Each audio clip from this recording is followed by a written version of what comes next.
konsentrasi larutan. Adapun anggota kelompok kami yang terdiri dari saya Andir Mawati Saleh dengan NIM 210305500004. Saya Multika Sari dengan NIM 210305500010. Saya Ade Yulia Pratiwi dengan NIM 210305500016. Saya Nurul Adisa Ilyas dengan NIM 21030550500022. Saya Ahmad Isma NIM 2103050104. saya Sasinaya Bintang dengan NIM 210305501010. Itulah tadi anggota kelompok kami. Selamat menyaksikan. Jadi, sebelum kita melakukan praktikum, alangkah baiknya kita mengetahui dulu pengertian dari konsentrasi larutan. Jadi, sebelumnya itu kita harus tahu dulu dasarnya, itu larutan. Jadi, larutan adalah campuran homogen yang terdiri dari dua zat atau lebih. Zat-zat yang jumlahnya lebih sedikit di dalam larutan disebut zat telarut ataukah sol. Sedangkan zat yang jumlahnya lebih banyak daripada zat lainnya disebut dengan zat pelarut atau solvent. Berdasarkan tingkat kelarutannya atau larutan dapat dibagi menjadi tiga, yaitu larutan tak jenuh, larutan jenuh, dan larutan lewat jenuh. Berdasarkan konsentrasi larutan, larutan dapat dibagi menjadi dua, yaitu larutan encer dan larutan pekat. Berdasarkan wujud pelarut dan zat terlarutnya dapat dibedakan menjadi tiga, yaitu zat cair, zat padat, dan gas. Berdasarkan daya hantar listriknya dapat dibagi menjadi dua, yaitu larutan elektrolit dan larutan non-elektrolit.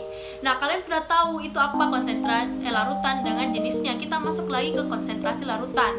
Konsentrasi larutan adalah besaran yang menunjukkan kepada satuan larutan mulai perbandingan antara pelarut dan zat terlarut. Jika zat terlarutnya banyak, maka larutan yang dibentuk adalah larutan konsentrasi tingkat tinggi atau pekat.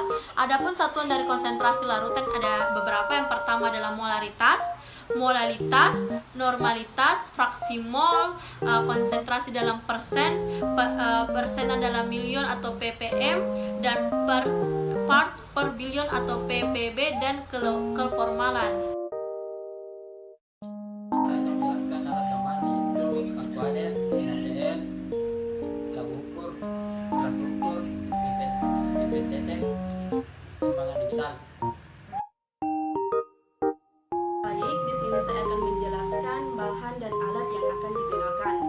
Bahan yang pertama ada NaCl yang diganti dengan garam, kegunaannya itu sebagai zat terlarut. Nah, yang kedua ada Aquades yang diganti dengan air mineral, kegunaannya itu sebagai zat pelarut. Yang ketiga ada pipet tetes yang kegunaannya itu untuk mengambil tetesan larutan.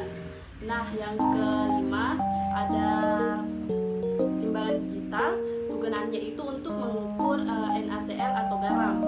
Nah, yang keenam ada labu tabung atau yang diganti dengan botol, kegunaannya itu untuk mencampurkan larutan.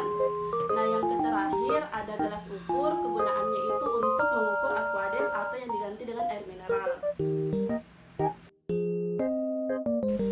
Baik, di sini saya akan menjelaskan cara kerja atau proses langkah-langkah praktikum konsentrasi larutan. Pertama-tama, siapkan NaCl sebanyak 5,85 gram dengan cara menakar atau menimbang NaCl di atas timbangan digital sampai mencapai batas 5,85 gram. Kemudian, takar Aquades atau air ke dalam gelas ukur sampai mencapai batas 100 ml. Kemudian, setelah ditakar, tuang air ke dalam botol, kemudian masukkan NaCl ke dalam botol untuk dilarutkan.